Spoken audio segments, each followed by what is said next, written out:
Hello and welcome. In this video, I'm going to show you how you can use the website translate.google.com to translate any of your Microsoft Word files or really any Microsoft document you have into a different language. So this one works best with Microsoft Word files, but you can upload other file types as well. So first thing you need to do is go to the website translate.google.com, and when you're on the website, it will look like this. Top left corner, what we're going to do is select the button that says Documents. The next thing we're going to do is upload a file that is a Word doc from our computer. So if I click Browse your computer, open up a couple windows here, and I can locate the file I want, and then I'll select Open. All right.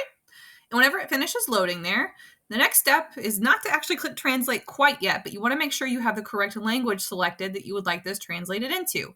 It has a couple of popular ones here that pop up first, but if you would like them to be translated into a whole other list of options here, you can select those from the menu.